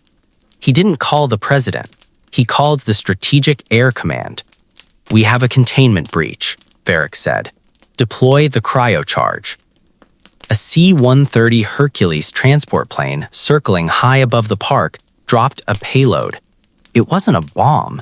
It was a massive canister of liquid nitrogen mixed with a proprietary chemical inhibitor. The canister detonated directly over the Grand Prismatic Spring. The thermal shock was cataclysmic. The black sludge froze mid-surge. The pseudopods shattered into millions of shards of toxic glass. The surface of the spring flash froze into a plug of ice and chemical foam. The extreme cold forced the entity into dormancy. It recoiled back down the vent, retreating into the heat of the engine below to heal. The silence returned to the basin. The aftermath was a scene from a nightmare. The boardwalks were shattered, the Viking lander was gone, and standing near the edge of the pool was the crystalline statue that used to be Carl Holloway. The cover-up and the legacy. The cleanup crew arrived within the hour. They weren't NASA. They were the men in gray, the sanitation teams of the Majestic 12 group. They smashed the crystal statue of Holloway into dust and vacuumed it up. They told his family he died in a car accident in D.C. They poured tons of neutralizing agents into the spring to restore the color balance. It took months for the orange and yellow rings to return. For a year, the Grand Prismatic was a dull, muddy blue, a bruised eye. The official story released to the press was that the Viking tests were a success, but that the lander had experienced a minor hydraulic failure and had been retrieved for repairs. But the legacy of Project Thanatos went to Mars. 2 years later, in 1976, the real Viking landers touched down on the Red Planet. When Viking 1 performed the labeled release experiment on Martian soil, it got a positive result. The soil reacted, it metabolized nutrients, it showed signs of life. But then, NASA officially declared the result inconclusive. They said it was chemical, not biological. Why? Because the signature they found on Mars was identical to the signature in Yellowstone. The data stream from Viking confirmed that the red dust of Mars contained the same silicate-based DNA as the Grand Prismatic Spring. Varick knew what this meant. Mars wasn't a dead planet, it was a planet where the engine had won. Mars was the result of a Yellowstone event that happened millions of years ago. The engine there activated, the terraforming went wrong, or right depending on the perspective, and the biosphere was consumed by the gray goo, leaving behind a dry red husk. Yellowstone is the sister engine to Olympus Mons. This is why NASA stopped looking for life on Mars for decades. They weren't afraid they wouldn't find it. They were afraid they had found it, and they knew exactly what it could do. The spring today. Today, the Grand Prismatic Spring is the most photographed spot in the park. Tourists crowd the boardwalks taking selfies with the rainbow water. They don't know that the vibrant colors are a warning sign. The brighter the colors, the more active the alien biology is. In recent years, the colors have been changing. The blue center is getting larger. The orange mats are turning a darker, angrier red. And if you look at the bottom of the pool on a clear day, you can sometimes see shapes, not rocks, geometric shapes. The wreckage of the Viking lander is still down there, dissolved and digested, integrated into the reef of the alien city. The NASA cover-up of 1974 proved that we cannot fight the biology of the engine. We cannot poison it, we cannot kill it. We can only hope it stays in the hot water. Because if the Grand Prismatic ever boils over again, the next ice drop won't be enough to stop it. This has been a file from the Shadow Dossier. The water is beautiful, but do not touch it. It might touch back. If you lived through the summer of 1988, you remember the smoke. You remember the sunsets turning blood red as far away as New York and Chicago. You remember the nightly news footage of the American West burning. Yellowstone National Park, the crown jewel of the system, was being consumed. We were told it was the result of a perfect storm of climatic conditions, the driest summer on record, high winds and lightning strikes. We were told it was a tragedy of nature and bureaucracy. But the Shadow Dossier reveals that the fires of '88 were not an accident. They were a weapon. The United States government didn't fight the fires to save the park. They started them to save the world. The entities beneath the caldera, the Subterraneans guarded by the Treaty of 1903, had breached the contract. They didn't send an army. They sent a seed, a biological spore designed to terraform the surface ecology into something that could support their biology, but which was lethal to carbon-based life. The fires were a sterilization protocol. The military needed to raise the ambient temperature of Wyoming to 1,000 degrees Fahrenheit to cauterize the wound before the infection spread to the agricultural heartland of America. The patient zero. The crisis began in June. It started innocuously. A lone backpacker named Sarah Jenkins went missing near the remote Hare Lake geyser basin. She was an experienced hiker, known for going off-trail. Search and rescue teams were deployed. On June 23rd, they found her. She was sitting against a tree staring at the lake. She looked peaceful, but when the ranger touched her shoulder, her body collapsed into a cloud of iridescent black dust. She wasn't flesh and bone anymore. She had been hollowed out. Inside her rib cage, a strange fungal bloom was growing. It wasn't a mushroom. It was a black mycelium, a network of glassy silica-based fibers that pulsed with a faint violet light. The ranger who found her radioed it in.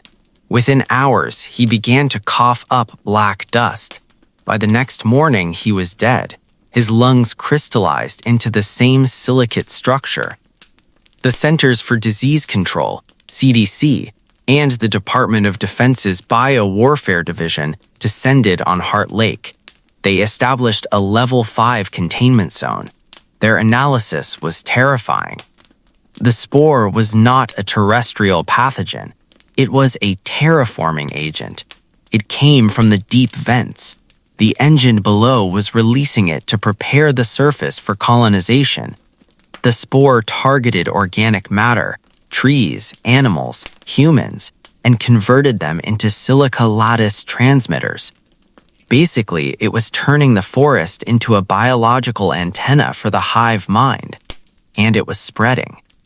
The spores were airborne. They drifted on the wind like pollen.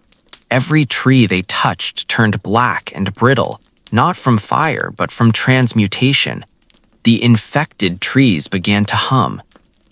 The let it burn lie. The generals met with President Reagan in the Situation Room. The projection models were grim.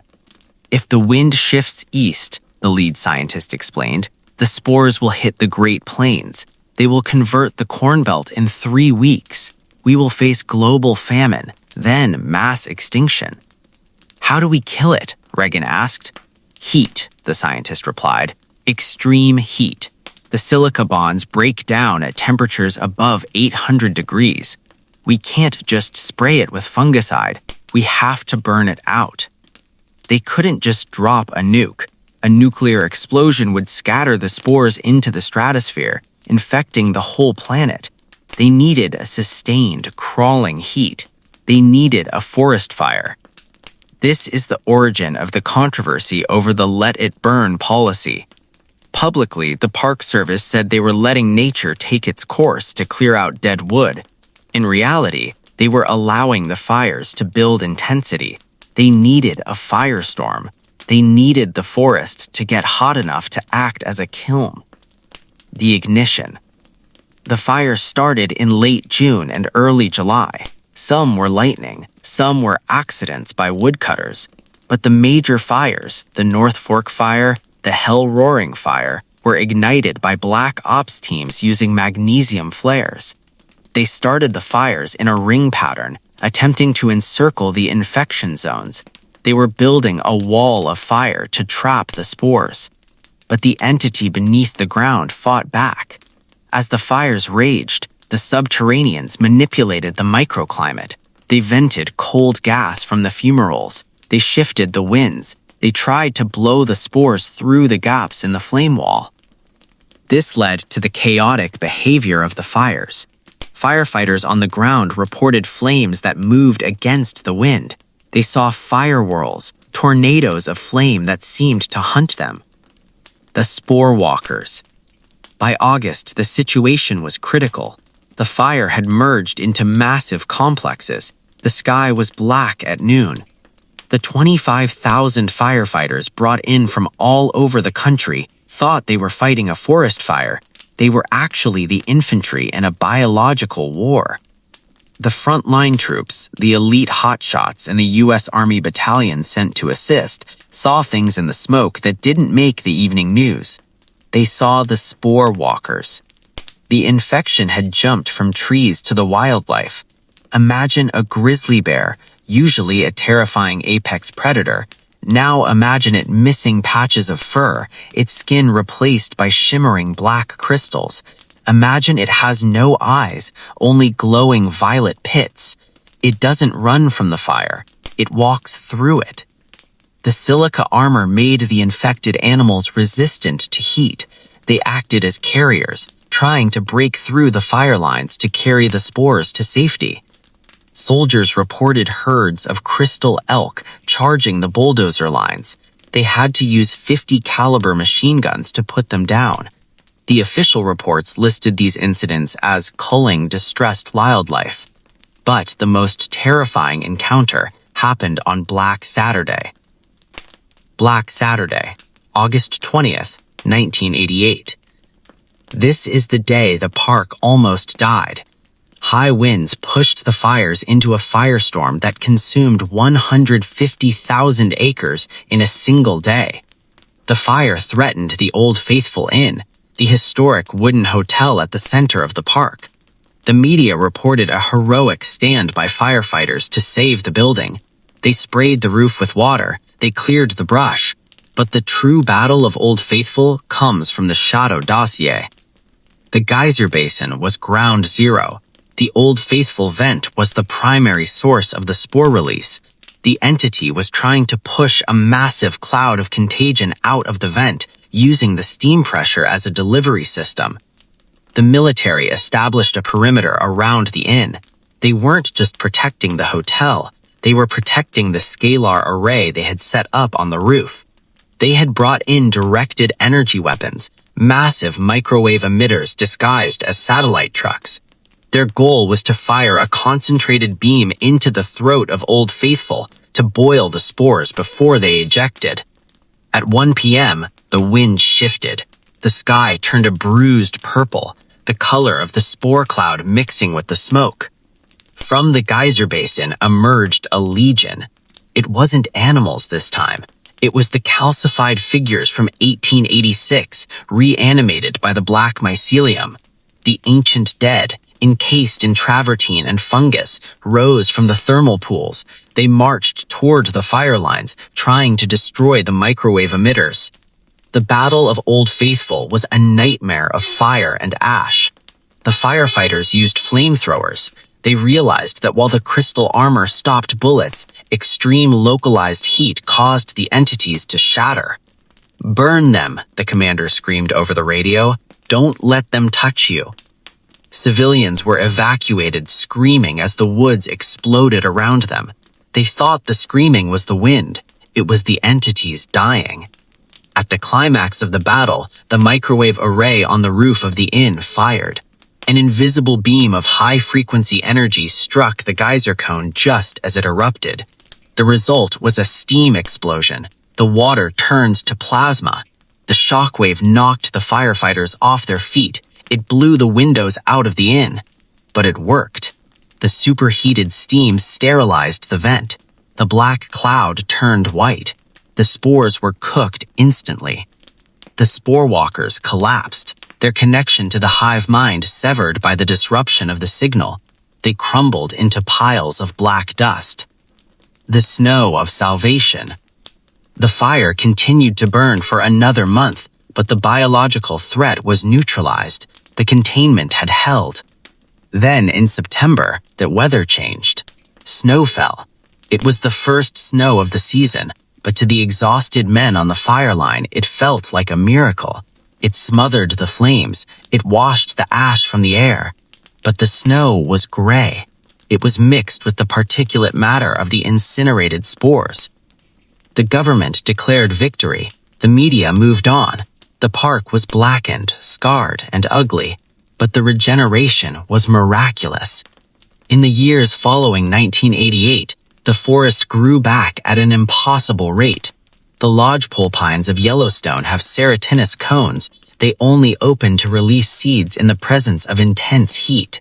The fire had unlocked a new generation of life. But the biologists noticed something strange about the new forest. The trees were stronger. Their bark was harder. They were resistant to beetles and drought. The Shadow Dossier suggests that the sterilization wasn't 100% effective. A tiny fraction of the alien DNA had survived and integrated into the ecosystem. The new forest is a hybrid. It is tougher, more resilient, and slightly alien. The cleanup. The aftermath of '88 involved a massive cleanup operation, but they weren't cleaning up burnt wood. They were vacuuming the black dust. Teams in hazmat suits swept the backcountry. They excavated the soil in the infection zones. They buried the remains of the spore walkers in concrete bunkers deep beneath the park, the same bunkers used to store the artifacts from the Hayden survey. The let it burn policy was officially rescinded, then reinstated, then modified. It remains a confusing bureaucratic mess. This confusion is intentional. It gives the Park Service the flexibility to start a controlled burn whenever the sensors detect a new spore bloom. If you see smoke in Yellowstone today, and the rangers tell you it's a prescribed fire to manage fuel loads, look closely. Are they burning underbrush? Or are they burning a patch of ground that looks strangely dark, glistening with an oily sheen? The Paradox of 1988. The fires of 1988 were a warning shot. The Subterraneans proved they don't need to erupt the volcano to kill us. They have biological weapons. They can sneeze and we die. We survived because we were willing to burn our own house down to kill the spiders. But the scars remain. Hikers who go off-trail in the areas burned in '88 sometimes find oddities. They find trees that are petrified, standing in the middle of a living forest. They find patches of ground where nothing grows, not even grass. And sometimes when the wind blows through the deadfall timber, it makes a sound. It isn't a rustle. It is a hum, a faint crystalline vibration. The spore is dormant, but it isn't gone. It is waiting for the next heat wave. It is waiting for the next drought. The burning of the cage saved humanity, but it thinned the bars. The ground is fragile now. The illusion of safety is gone. We walk through Yellowstone marveling at the rebirth of nature.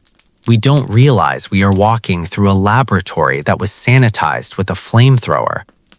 This has been a file from the Shadow Dossier. Fire cleanses, but it leaves a mark.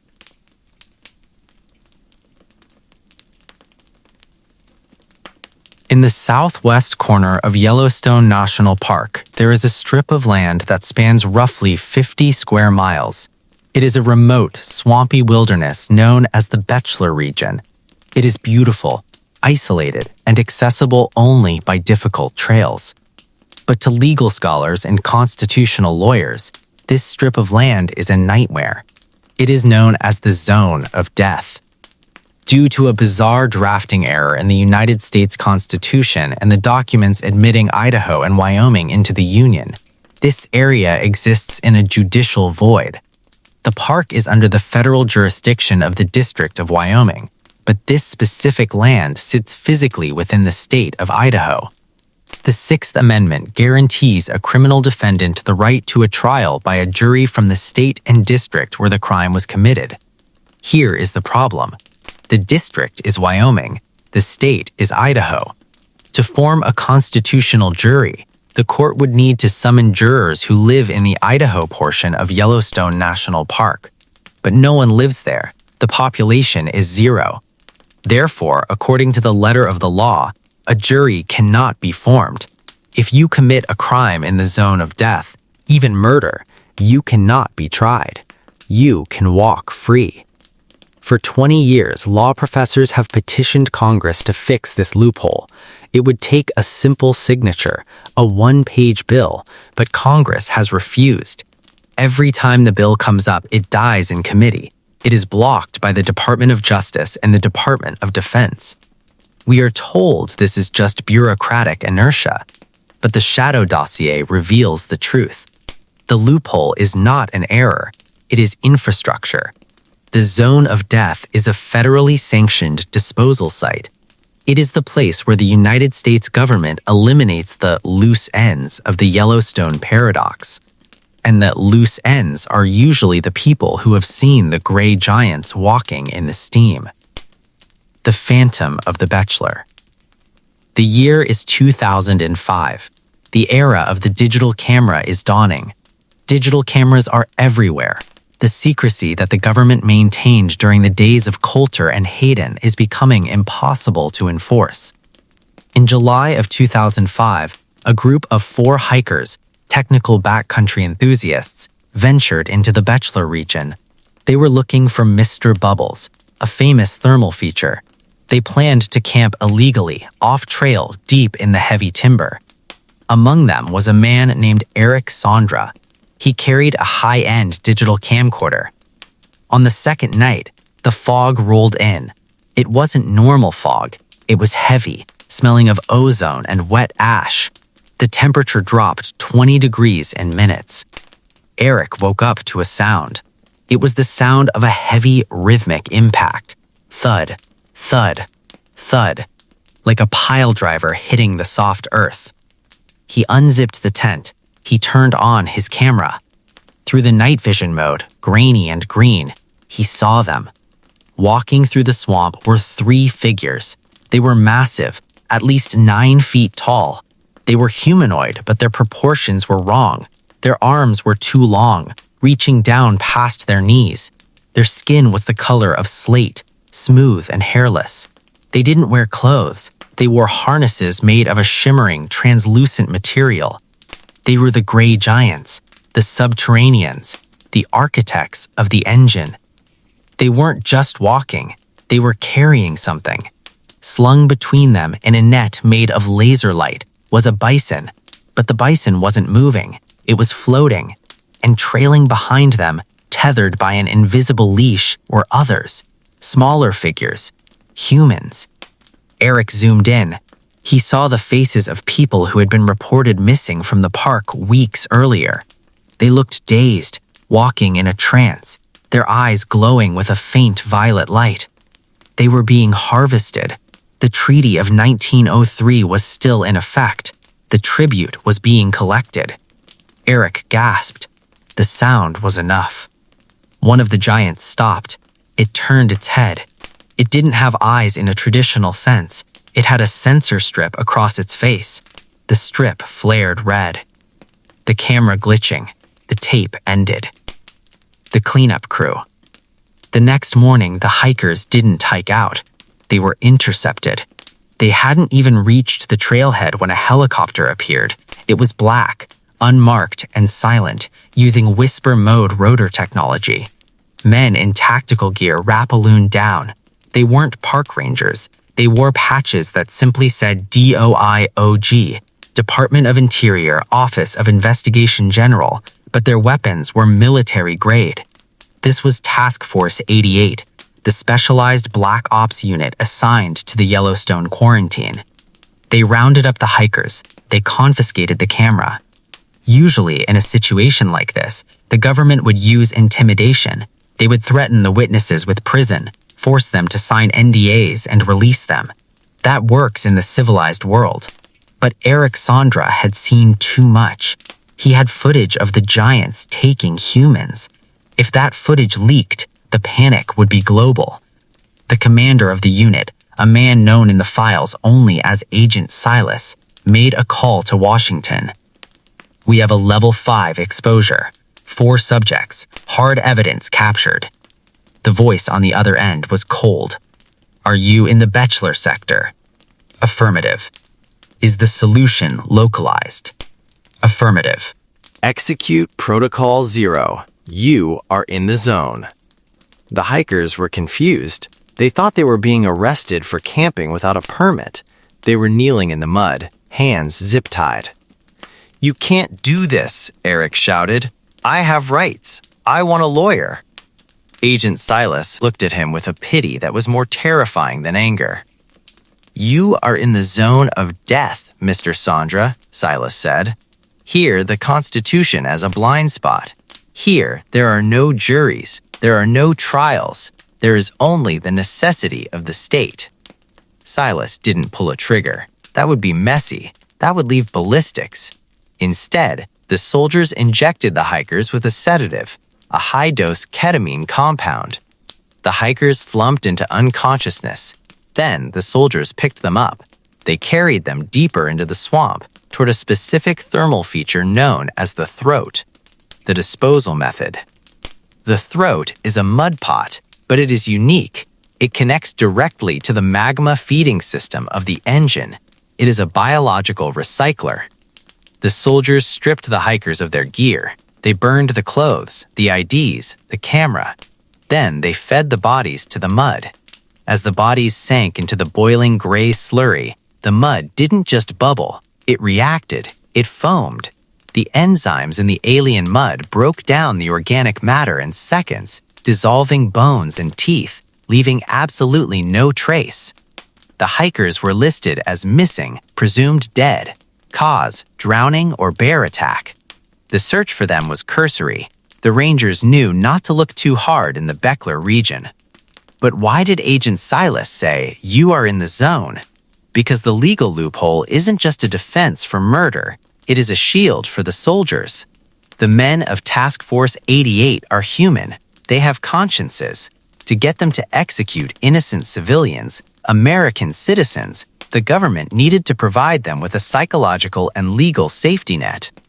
The soldiers are told, "What you do here is not a crime. It literally cannot be prosecuted. The law does not exist in these coordinates. You are not murderers. You are outside the system." This legal anomaly allows the Black Ops teams to operate with total impunity. They are the sin eaters of the park.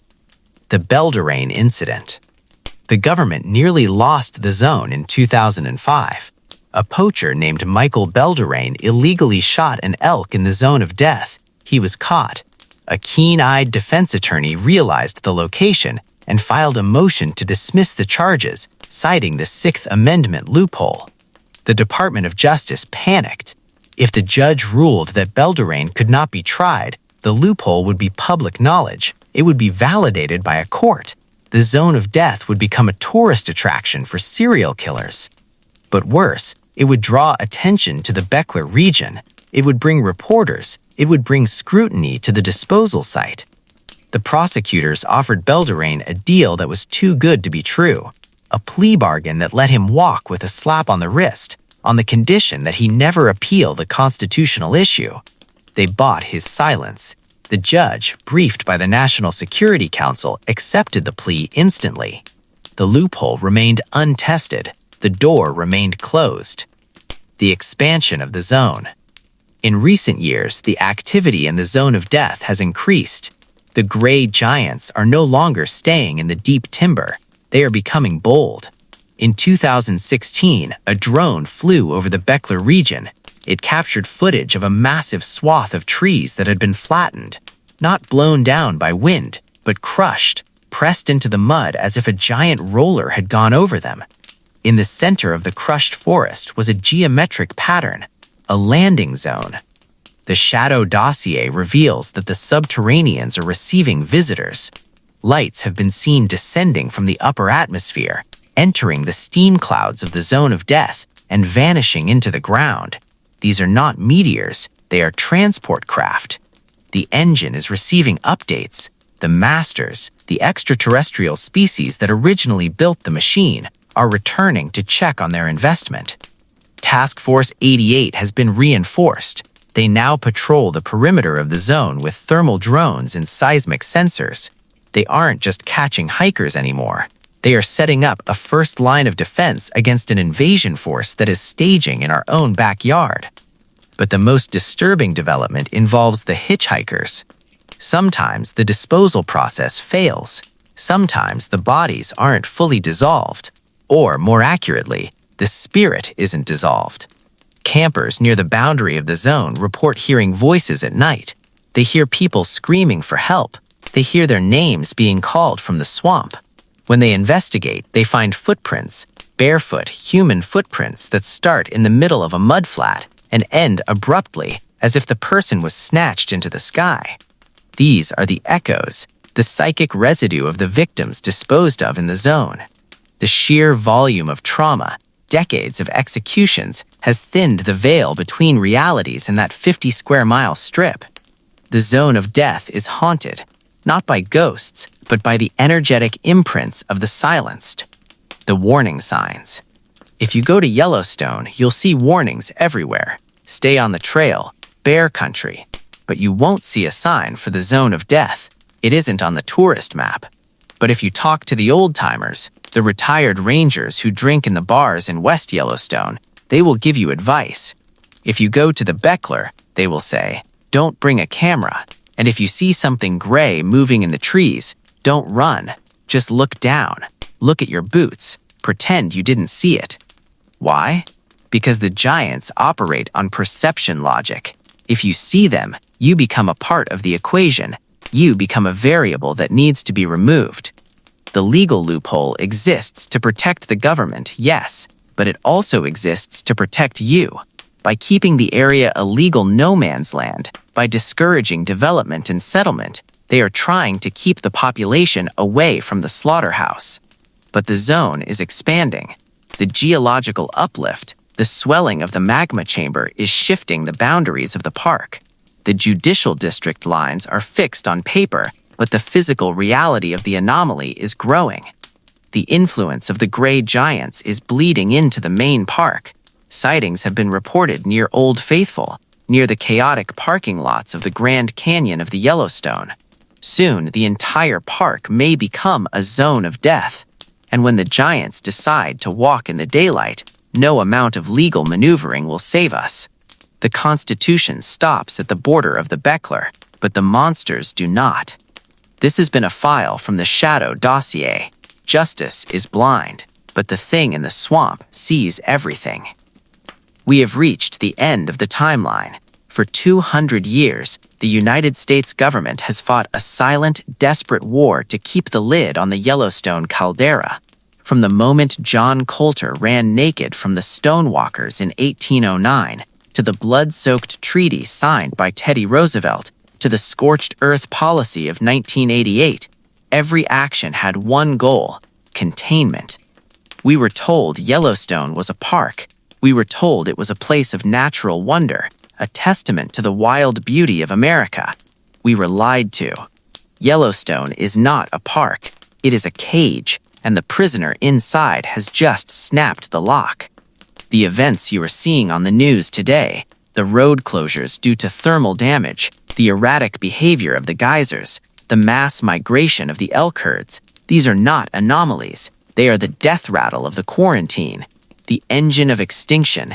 The ancient terraforming machine buried 30 miles beneath Wyoming has initiated its boot-up sequence.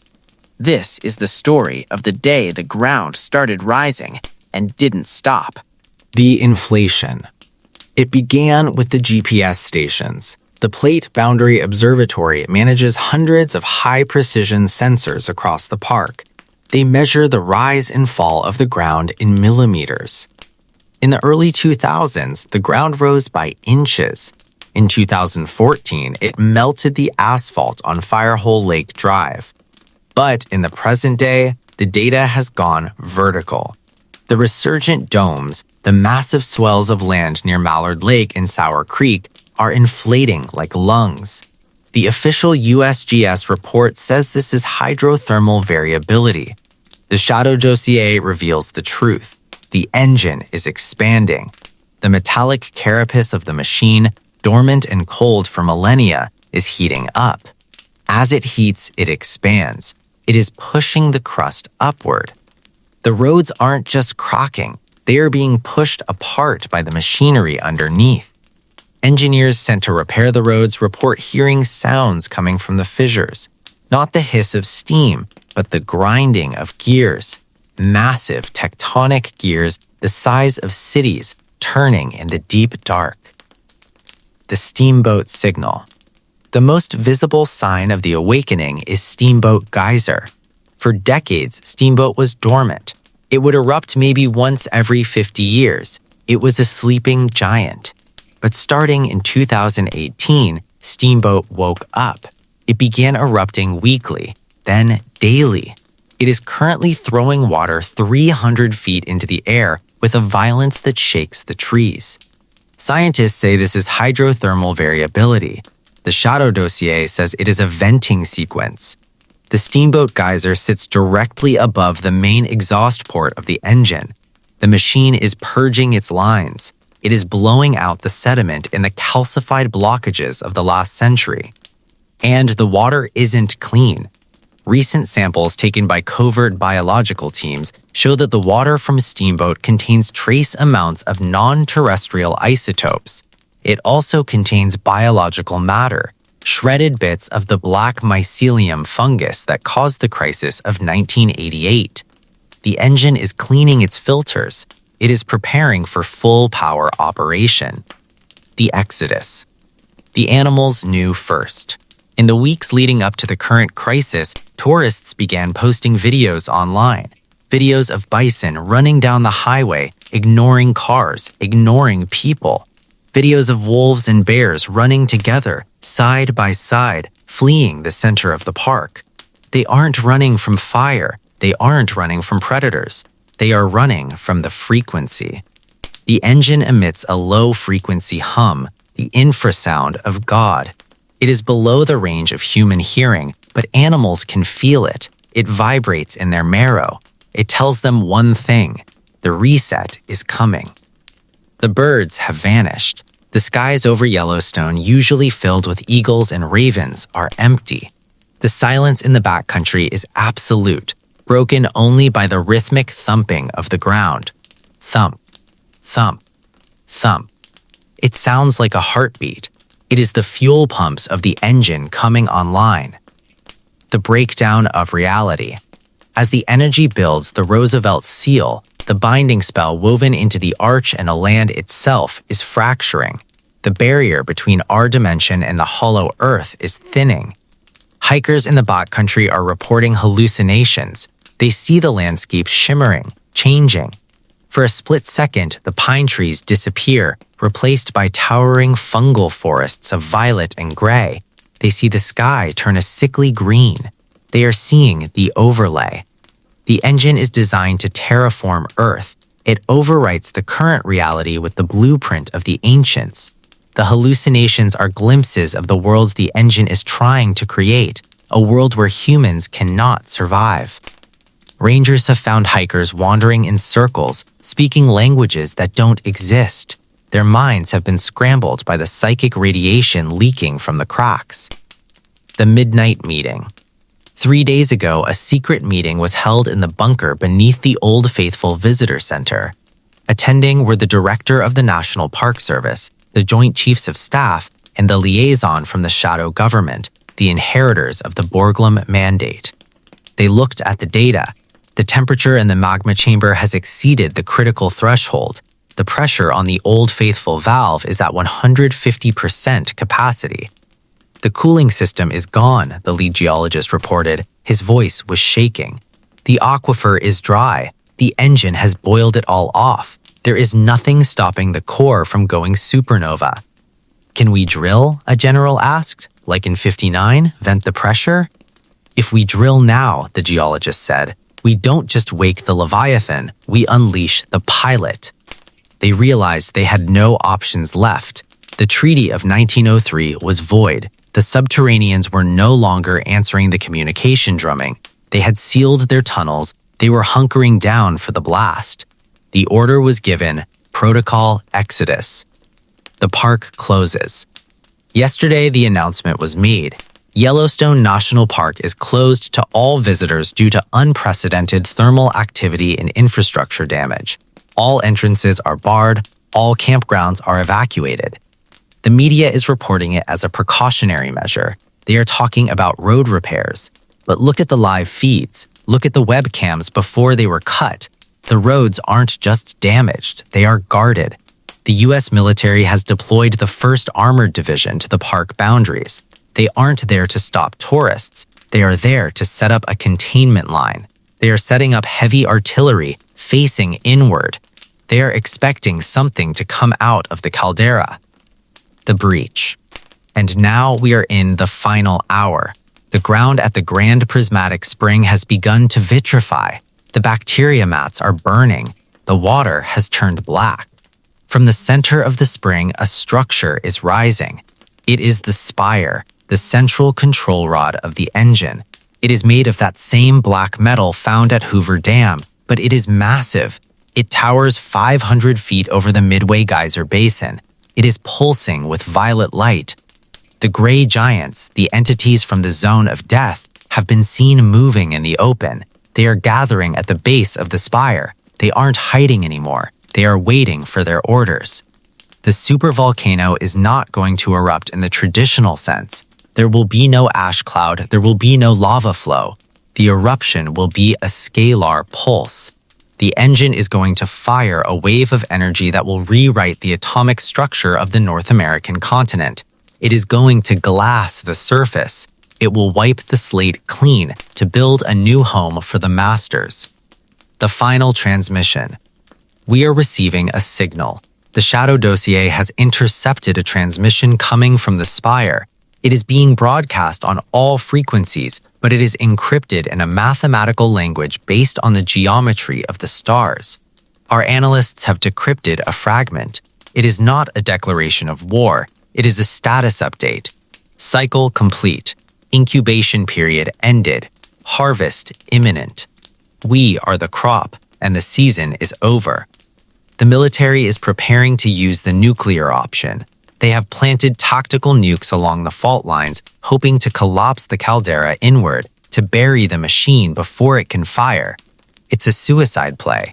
If they detonate the nukes, they might stop the scalar pulse, but they will trigger a tectonic event that will split the continent in half. It's the choice between a quick death by fire and a slow death by earthquake. The view from the edge. If you are listening to this and you are near Wyoming, look west. The sky over Yellowstone is no longer blue, it is violet. The clouds are swirling in an unnatural vortex centered over the park. The lightning is striking upward from the ground to the sky. The Old Faithful geyser has stopped erupting. The water has retreated deep into the earth. The silence in the upper basin is the silence of a lung taking a deep breath before a scream. The cage door is broken. The bars are melted. John Colter ran. The army fought. Roosevelt negotiated. NASA tried to poison it. We tried to burn it out. We failed.